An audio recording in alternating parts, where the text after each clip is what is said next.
Olá a todos que estão nos ouvindo e assistindo. Meu nome é Serge Abad Galardo. Fui maçom por 24 anos. Atualmente estou aposentado. Minha carreira profissional foi como arquiteto e também como alto funcionário público.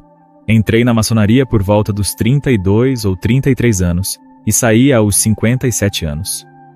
Como muitas pessoas, eu me fazia perguntas sobre o sentido da nossa existência e sobre a razão de termos consciência. Na época, a maçonaria me pareceu um caminho, uma possibilidade para tentar encontrar respostas às minhas dúvidas. Para mim, naquela época, era uma busca por espiritualidade. Eu entrei na Droits Humains, uma obediência internacional que representa cerca de 17 a 18 mil membros na França e é mista. Não foi fácil entrar na maçonaria. É como um verdadeiro teste de resistência. É bastante difícil e geralmente demorado. Isso acontece porque é preciso ser considerado digno de entrar. A decisão cabe à apreciação da loja, que avalia se você tem ou não as qualidades necessárias. Há uma série de critérios e investigações. Se sua candidatura for aceita, você passa para a próxima etapa. Então, você é convocado, colocado em um assento, vendado e submetido a várias perguntas. Essas perguntas servem para que a loja o conheça melhor. É um momento desconfortável, porque eles sabem muito sobre você, enquanto você não sabe nada sobre eles. Alcancei o grau de mestre. Ocupava cargos de oficial nas lojas azuis, incluindo o de venerável mestre, que preside a loja. Alguns anos depois, fui cooptado para os altos graus. Interrompi meu percurso no meio desse processo. Eu já tinha obtido o 2º grau e estava próximo de alcançar o 14º, 15º, 16º e 18º graus. Mas foi nesse momento que decidi deixar a maçonaria. Sempre me perguntam se eu recebi privilégios profissionais ou financeiros graças à maçonaria. E tem uma história pessoal que ilustra bem essa questão. Na época, eu queria mudar de emprego. Trabalhando como alto funcionário público, candidatei-me a uma posição de direção em nível departamental. Recebi uma resposta positiva rapidamente, com uma data fixa para começar. Apresentei-me ao presidente do órgão que eu iria dirigir. Quando entrei em sua sala, cumprimentei-o formalmente com o senhor presidente. Ele estendeu a mão e me fez um aperto de mão maçônico. Imediatamente começou a me tratar de forma familiar. Sente-se, meu irmão. Em qual obediência você está? Eu respondi que era da Droits Humains. Então perguntei, e você, meu irmão, de qual obediência faz parte? Ele respondeu, sou do Grande Oriente. Mais tarde, entendi que essa ligação facilitou o processo de minha contratação. Quando enviei minha carta de candidatura, usei uma assinatura maçônica na época. Ele, evidentemente, a decifrou e deve ter obtido uma série de informações sobre mim. Não acho que alguém seja contratado totalmente às cegas. Essas informações, junto com meu currículo, foram suficientes para que eu fosse contratado sem passar por nenhuma entrevista. Quando comecei a trabalhar, analisei, obviamente, os outros candidatos que concorreram comigo e, sinceramente, alguns eram mais qualificados do que eu. Para confirmar que a maçonaria é realmente luciferiana, cito aqui um texto maçônico. A sedução de Eva pelo serpente trata-se claramente de Satanás. Faz alusão aos princípios fundamentais de toda iniciação. Acho que isso dispensa comentários. Qualquer pessoa com inteligência comum pode compreender que a maçonaria tem um caráter luciferiano, mesmo que isso não seja declarado abertamente em público. Minha primeira percepção sobre o aspecto luciferiano da maçonaria ocorreu no grau de mestre. Na época, não dei muita atenção a isso. Só fui compreender plenamente esse aspecto quando recuperei minha fé e voltei a frequentar a igreja. Foi então que percebi o perigo que a maçonaria representa para a alma, para a salvação, além de seu caráter essencialmente luciferiano, ou mesmo satânico, já que Lúcifer e Satanás são a mesma entidade. A maçonaria faz uma distinção entre eles que, na minha opinião, não deveria existir. Bem, não vou revelar todo o ritual aqui, porque isso seria muito demorado. Além disso, já o fiz nos meus livros, para quem tiver interesse. Mas há uma espécie de psicodrama, e você interpreta o papel de Hiram. Hiram é o herói da maçonaria. Resumidamente, Hiram é assassinado por companheiros traiçoeiros, e você, como parte do ritual, assume seu papel e morre. Obviamente, é uma morte simbólica. Depois, você é levantado novamente, passando por algo que pode ser entendido como uma reencarnação, não uma ressurreição. Essa diferença é algo que explico em meus livros, baseando-me nos rituais e textos maçônicos. No ritual, Hiram, o herói da maçonaria, reencarna no novo mestre. Durante essa cerimônia, sussurram em seu ouvido duas palavras: a palavra passe e a palavra sagrada dos mestres. Os maçons possuem palavras de passe, sagradas e secretas, que permitem identificar a qualidade maçônica de alguém e confirmar o grau que essa pessoa possui ou reivindica. Um aprendiz ou companheiro nunca poderia se passar por mestre, pois desconhece essas palavras. Quando você é erguido e a cerimônia o transforma no novo Irã, as palavras ditas ao seu ouvido são Tubal-Caim e Moabon. Para compreender a maçonaria, é necessário realizar uma busca pessoal e interpretar tudo à luz da fé. No capítulo 4 do Gênesis, Tubal-Caim é descrito como um descendente de Caim. Cito aqui um texto maçônico. Tubal-Caim, o ferreiro, trabalha com metais e se insere espiritualmente como um continuador da linhagem cainita. Enquanto você não tem fé, isso pode não parecer problemático. Ser um continuador espiritual de Caim talvez não seja tão preocupante, especialmente para quem não acredita. No entanto, se recorrermos, por exemplo, aos comentários da Bíblia de Jerusalém sobre o capítulo 4 do Gênesis, lemos que a sucessão das gerações a partir de Caim manifesta a transmissão do pecado de geração em geração. Portanto, percebe-se que, ao se tornar mestre na maçonaria, o maçom se torna espiritualmente um continuador da linhagem de Caim. Segundo a maçonaria, não tenho conhecimento de hebraico, então confio na interpretação maçônica. Moabon significa, entre outras coisas, filho do pai. Assim, ao se tornar mestre, você é considerado filho do pai, mas também um continuador da linhagem espiritual de Caim. Em outras palavras, é uma ligação direta com o demônio, já que, como cristãos, sabemos que Caim foi inspirado por Satanás e tornou-se um assassino, aquele que matou o justo. Portanto, ao se tornar mestre, você carrega um peso significativo que está longe de ser uma luz, no sentido que a igreja atribui a essa palavra.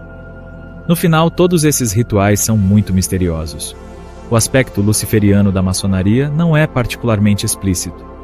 Às vezes até é, mas de maneira geral, quando você faz uma pergunta a alguém mais avançado, como um oficial ou um venerável mestre, ele responde que tudo isso é apenas simbólico.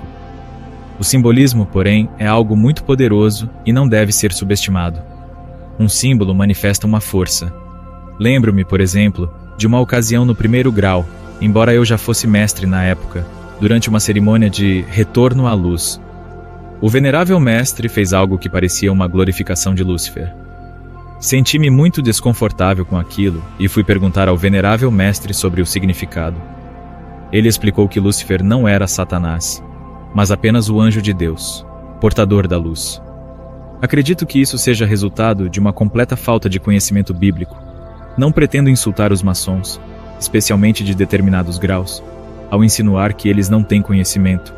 Pelo contrário, eles possuem um conhecimento muito vasto. No entanto, penso que isso é, na verdade, um engano do qual a maioria dos maçons nem tem consciência. Afinal, Lúcifer e Satanás são a mesma entidade. A diferença na denominação vem apenas de uma questão cronológica. Lúcifer era o portador da luz até o momento em que se rebelou contra Deus, tornando-se Satanás. O orgulho está bastante presente na maçonaria, sem dúvida. Há um grau considerável de orgulho. Desde a iniciação, você é aceito por pessoas que se consideram um tanto fora do comum, que geralmente alegam conhecer segredos que outros não conhecem e que afirmam ter recebido a luz, com muitas aspas, porque não se trata da luz de Deus como entendemos. Lembro-me que no dia seguinte à minha iniciação, ao voltar para o trabalho, olhei para as outras pessoas como se fossem pobres profanos. Mesmo não sendo alguém particularmente orgulhoso, ou pelo menos espero não ser, senti implicitamente uma certa superioridade. Afinal, agora eu conhecia segredos que os profanos desconheciam e tinha acesso a vantagens que eles não teriam. Todo o percurso iniciático se baseia no esforço pessoal. Assim, ao alcançar certos níveis, como o 30º grau, por exemplo, ou mesmo o grau de mestre, é fácil ser tocado por uma forma de orgulho. Afinal, esses níveis implicam uma suposta igualdade com Deus, o que já é insinuado implicitamente no grau de mestre.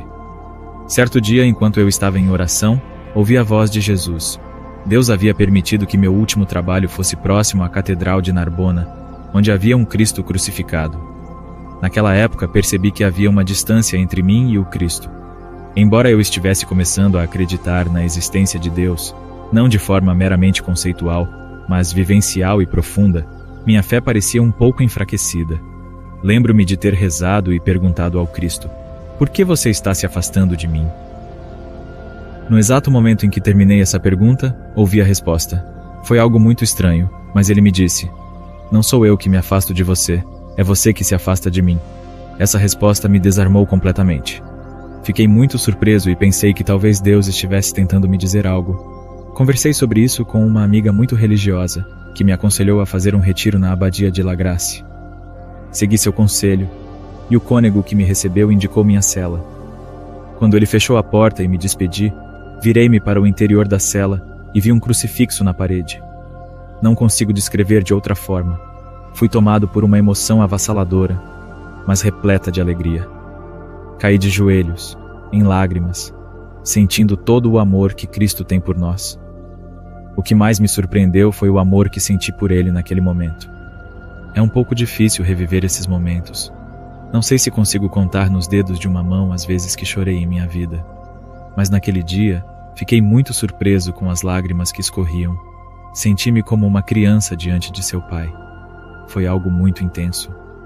Na época, eu acreditava que poderia continuar trilhando meu caminho de fé e, ao mesmo tempo, permanecer na maçonaria. No entanto, havia algo muito estranho. Eu ignorava completamente que a igreja tinha definido ser impossível ser maçom e cristão ao mesmo tempo. Quando você faz essa pergunta a um maçom, eles negam essa incompatibilidade.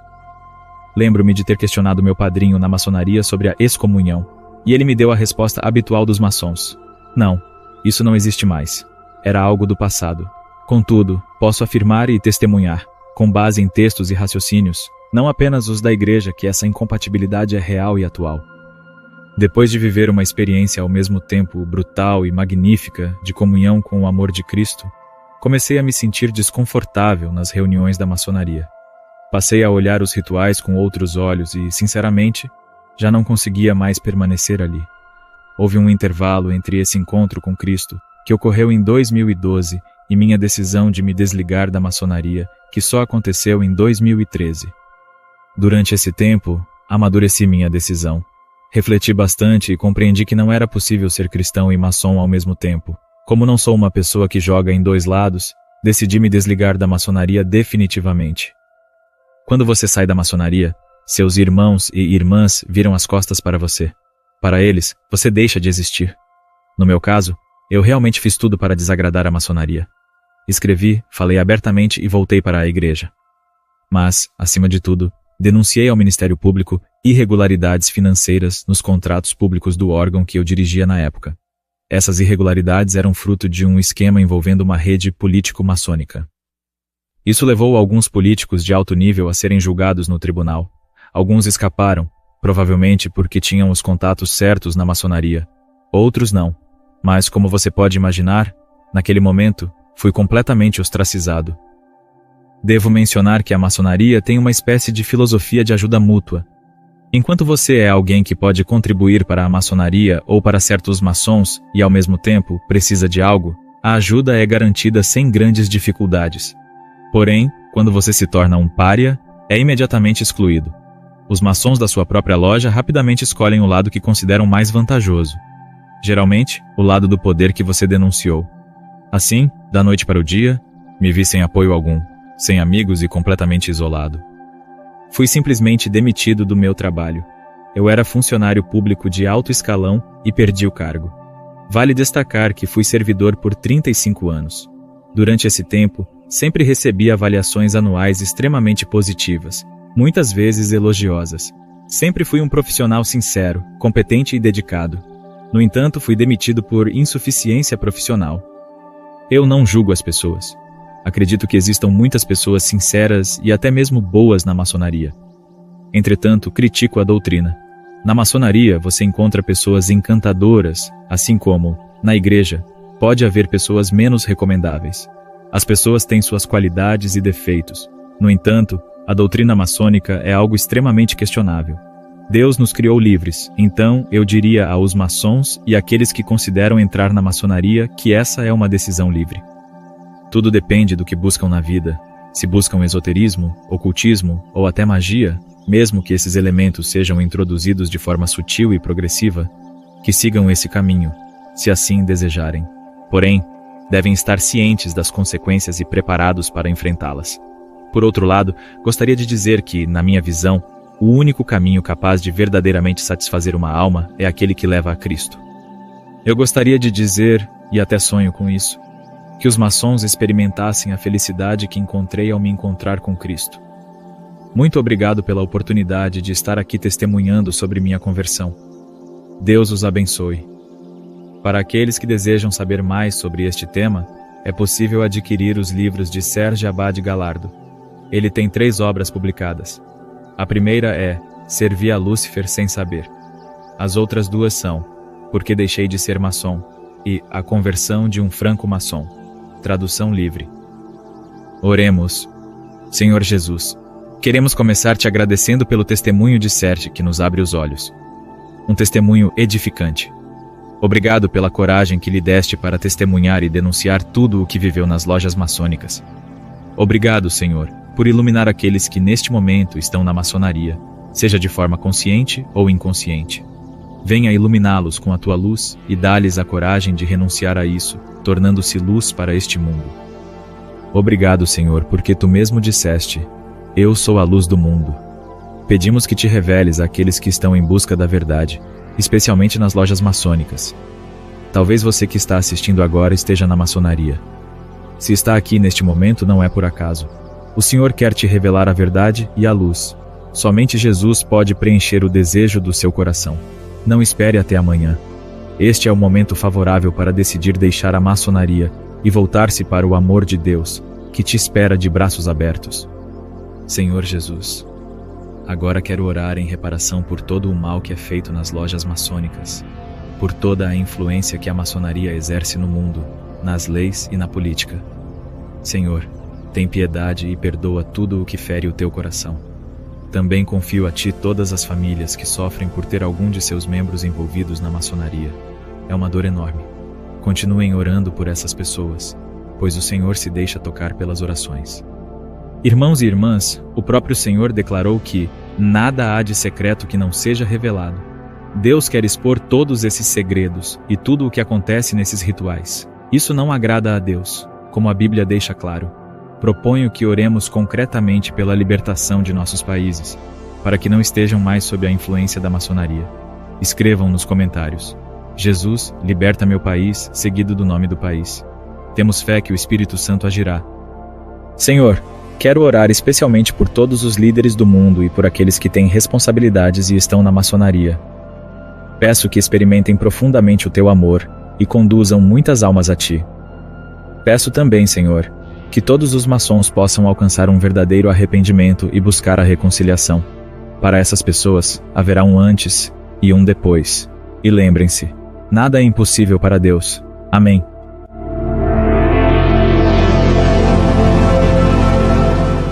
Você ouviu e refletiu sobre um testemunho profundo e transformador, que nos chama a uma importante reflexão sobre nossa fé, nossas escolhas e o que realmente estamos buscando na vida.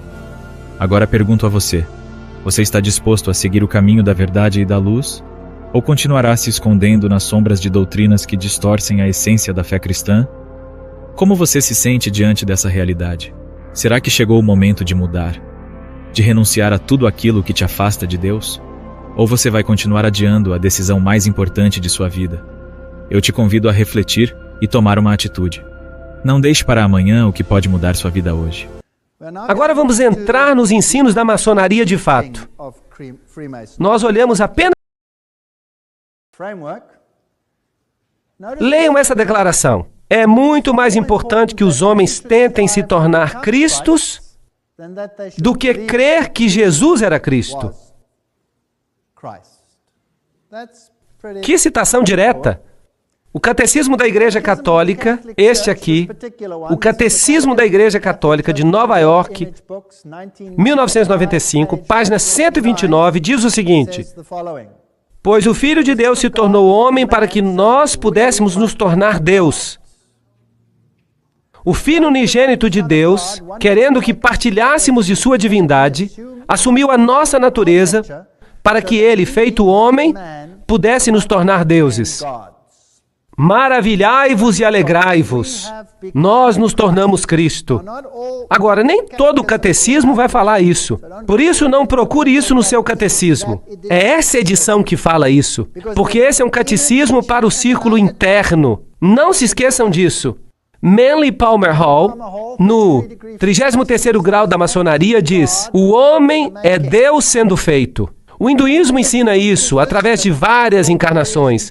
E o budismo ensina isso, que eventualmente através do nirvana você se torna um com a divindade. Um outro escritor maçônico escreve: aquietai-vos e sabei que eu sou Deus, que eu sou Deus. O reconhecimento final de que tudo está em tudo, a unidade do eu com o cosmos, a percepção da divindade do eu. Então isso é o oposto do que a Bíblia ensina no começo.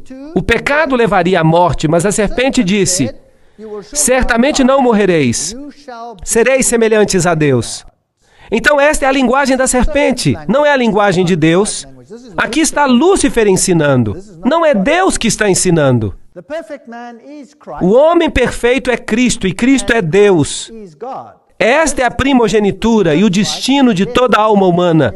J.D. Buck, Maçonaria Mística. Note esse simbolismo de novo. Você pode tirar o hexagrama dele. Você pode girá-lo e colocá-lo na frente do carro, se você quiser. Um triângulo com uma ponta para baixo representa a divindade e é chamada de o triângulo da divindade, ou o triângulo da água.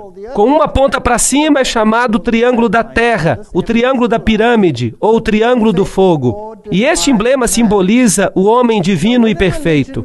Então, quando uma religião usa esses triângulos no cabalismo, elas estão dizendo: nós somos divinos. Por isso que a estrela de Davi significa: na tua cara, Deus, nós somos divinos.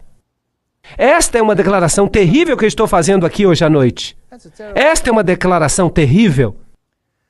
Com a ponta para cima, o triângulo equilátero representa Shiva, o destruidor, e representa a chama que levanta da pira funerária em direção ao céu. Este símbolo é familiar aos maçons de vários graus, principalmente do 30º grau. Notem que quanto mais alto o grau, mais o iniciado fica sabendo. Isso falou Ward em Maçonaria e os Deuses Antigos. Portanto, Shiva é o Deus que está aqui representado. Então, quando você vê um símbolo assim, não é tão simples quanto parece. Aqui está Kilburn Platt mostrando os pontos turísticos históricos de Ohio. Isso declara que todos são dedicados à maçonaria. A águia de cabeça dupla, já falamos sobre isso. O grau 32º faz da águia de cabeça dupla seu emblema particular e, é claro, também o grau 13º. Neste símbolo venceremos. Está escrito aqui. A cruz maltesa, também a coroa com a cruz nela, são símbolos maçônicos, e você descobrirá este símbolo em muitas igrejas, especialmente em igrejas pentecostais.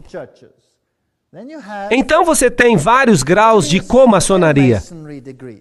Por exemplo, este é o símbolo usado pela Ordem da Estrela Oriental, que é uma maçonaria feminina, mas ela é administrada por maçons homens. A maçonaria é geralmente uma irmandade branca, mas comaçonarias acomodam membros negros e mulheres.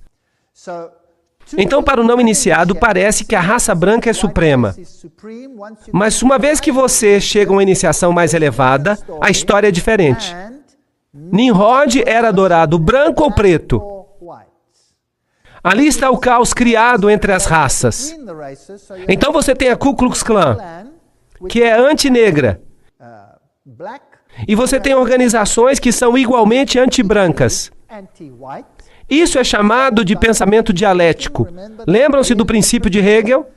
Você cria fricção entre as raças para que você possa ter a síntese no final e causar uma nova ordem mundial. Então, para unir as raças, a melhor coisa a fazer é criar caos entre as raças, até que a dor da separação seja maior do que a dor da unidade.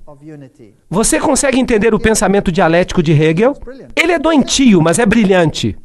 E não importa que você tenha que sacrificar milhares de vidas para alcançar seu objetivo, porque o fim justifica os meios. É realmente uma doutrina horrível.